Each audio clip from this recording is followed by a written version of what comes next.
the Trades. I am your host, Christene Marie. Y'all, I'm kind of laughing as I'm thinking about this conversation for tonight because right before I pressed go live, I remembered a saying that my dad had growing up. Now, my dad is third generation of our family painting and finishing business, started in 1922 by my great-grandfather. And my dad, God bless him, when he was 11 years old, he started actually quite quickly becoming a famous square dance caller. By 13 years old, everybody knew him in the square dance calling community, and he would go to Florida, and he grew up in Baltimore, Maryland. That's where the company was founded, and he grew up there. And he was flying around the country, and he even, when he was 19, he got offered to be flown out to Hawaii. Like, he was a sensation in the community, and everybody knowed him as knowed him. That's a new word. Everyone knew him as GM, and he was famous as a teenager. I mean, really, really, really famous.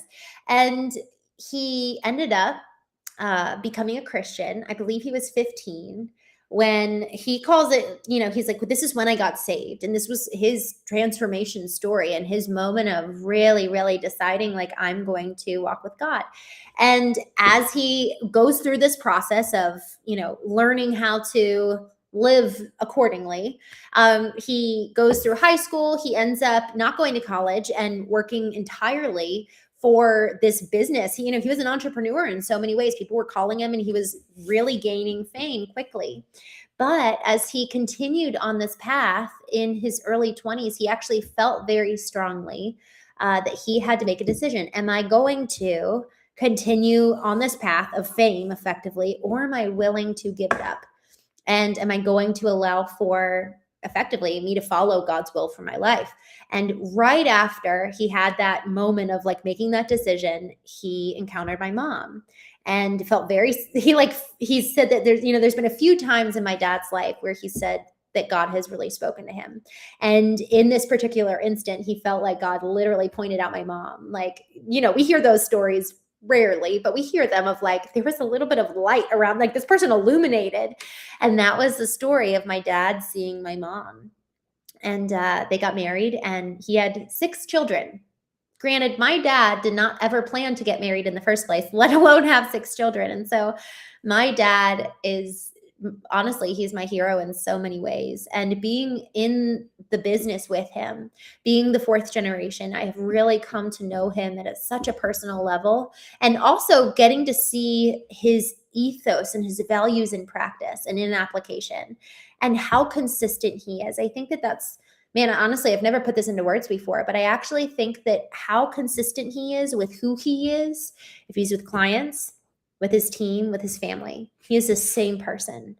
And y'all, that is huge, to be able to model for your children. This is how to be at work, and this is how to be and who to be at home. And it's the same way. The level of communication, the level of insightful, thoughtful questions, the level of excellence and commitment to following through. It was consistent at the job site and at the dinner table. It's like that concept of, in the boardroom, in the bedroom. How similar are you? How consistent are you in how you represent yourself and how you show up? Because so often we will show up our best in the boardroom and on the job site, rather than allowing for our best to be for both parties and for both groups in all places.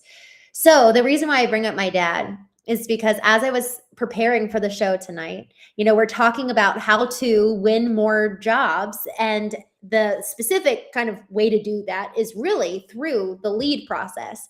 And we want to get specific here, how to have better follow-up with our leads. And one of the mantras that just came to mind as I was thinking about this was my dad's mantra. Growing up, he would give us a task, and we knew that if he gave us a task, gave us a job, because we grew up on like I think it was 3/4 of an acre. So it wasn't much property, but it was enough. And my dad's running a business. My parents have 6 children. Like, there was a whole crew of us. And so we all had our jobs and we all had our chores, and Saturdays we knew was tour day. And afterwards we would do something fun as a family. And my dad was just so engaged and involved with us. So his mantra, anytime he gave a task, would be, do it right away, all the way, with no play. And the reason why I'm laughing is because I'm like, this actually applies to our conversation tonight. Doing it right away. That is like point number one for us of how do we win more jobs through lead follow-up. Y'all, we need to be following up with our leads right away.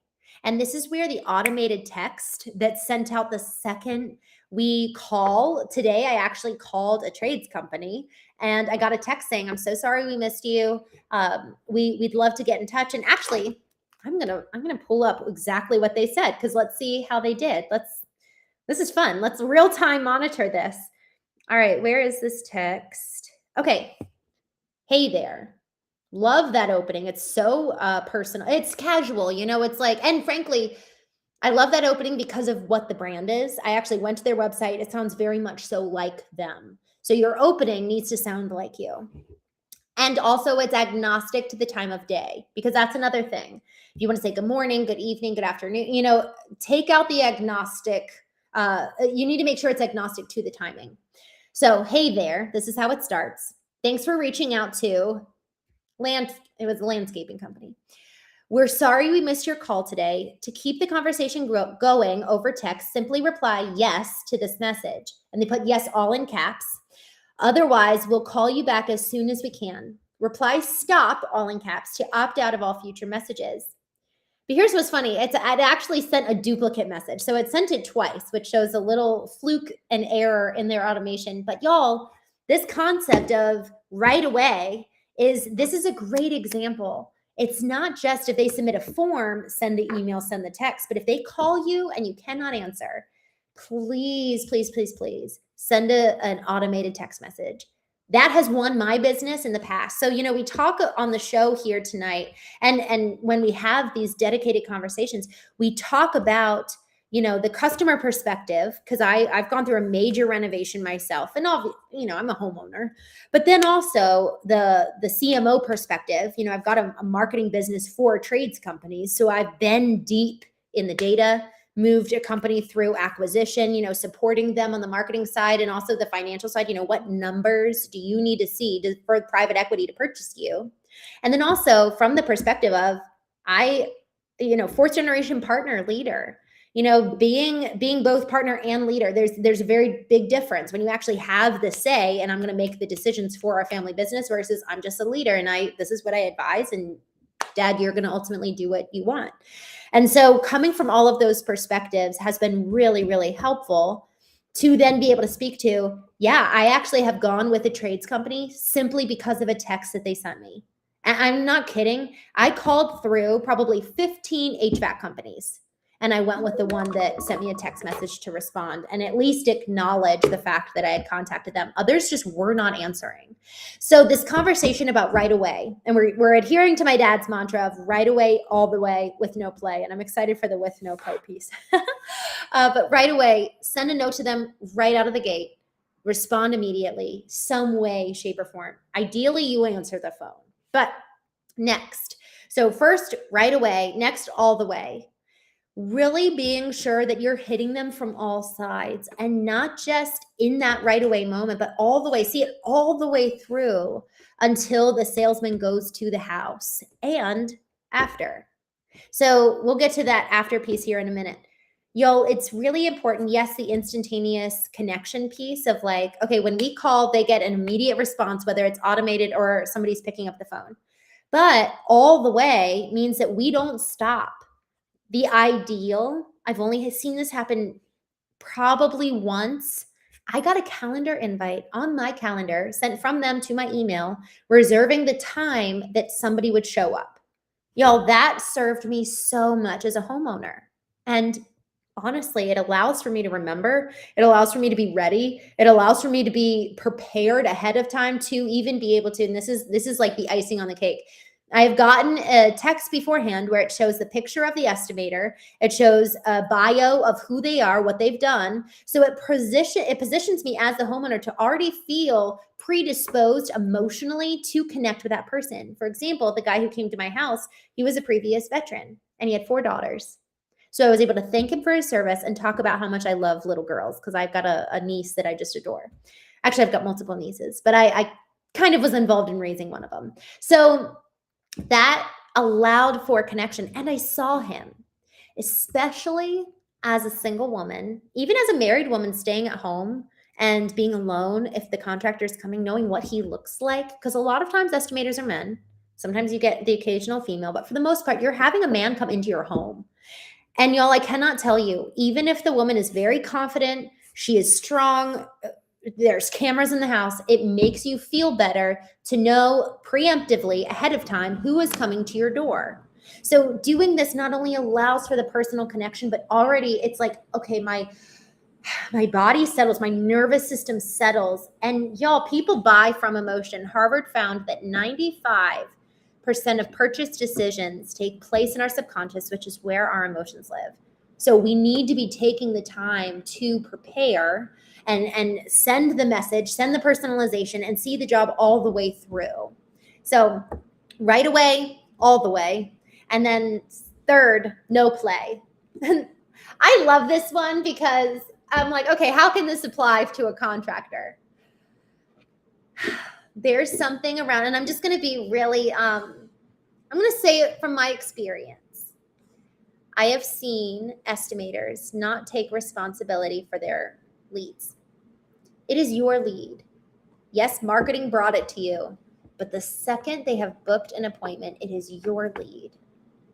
And when I'm saying no play, it doesn't mean don't be fun. It doesn't mean don't bring your personality. It doesn't mean don't show the values and heart of the company. What I'm saying is take it seriously. This is a lead that has been paid for. We spent money to bring this in, even if it wasn't physical dollars and you got the lead organically through a great Google Business Profile.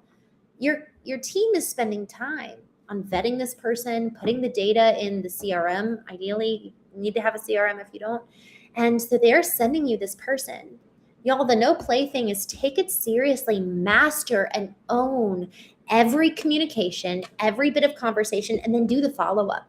Please, if you know that that person has not converted, call them, check in, see how they're doing. Don't forget. So the estimators doing the work to take it seriously and take personal responsibility for their lead, man, I think we'd see a lot more closes that way. Somebody's like, hey, was even just after, he was so good to meet you. Hey, we talked about your son's wedding. I just wanted to say, I wanted to get the date for that. I'm really, really excited. Send him a gift, especially this is depending on how high ticket, if you're seeing 7 or 8 appointments a day, you can't do that for everybody. But y'all, I got to tell you, I'm working with a B2B company right now, and we're working with their business development managers to build their personal brands online. And we're also working to help them have more of a concierge experience with every single client because they maybe have 15, 20 portfolio rather than 15 to 20 in a week. So there's a difference depending on the price of each job, but also depending on, your industry. What I would highly recommend is that your marketing department works with the estimators and you go at it together so that if there is a price point that the job is over, you all have a gift that you're sending before the job is even won. I think that is probably one of the best uses of marketing dollars that you can possibly expend. Y'all, I promised a while ago that this show would be no longer than 15 minutes, so I'm just going to jump here in the chat. Brian, I'm so glad you're here. You're wonderful. Harish, good to see you. I'm so glad that you joined us tonight. Your dad thought you were good, ethical values in business. He really taught good ethics, business ethics. And ethics really is a question, who are you as a business? What are your core values that make you different from your competitors? And the more that your team can embody that, the more that you're going to stand out from all the other quotes. Now it's no longer a race to the bottom on price, but now people are making really value-driven decisions because they know who you are. So make sure your team knows why you're different, why you stand out, and make sure that they're willing to do the no play piece. Will you take responsibility for every single lead that comes through that door? Or are you just going to wait for an easy sale? And y'all, we see those people. We know them pretty early on, so be willing to get rid of them quickly. No offense to those estimators who just want an easy life. And you need to take responsibility. The business is going to suffer for every single lazy estimator who is not willing to have this no play third value being exhibited. So right away, all the way, no play by George Martin Hoffman. And I'm so honored to have learned this from him. And I didn't learn it without a spanking or two. Y'all, thank you so much for joining me tonight on our daily conversation in the trades. Have such a wonderful evening, and thank you so much for joining me. Harish, Brian, thank you guys so much for coming on.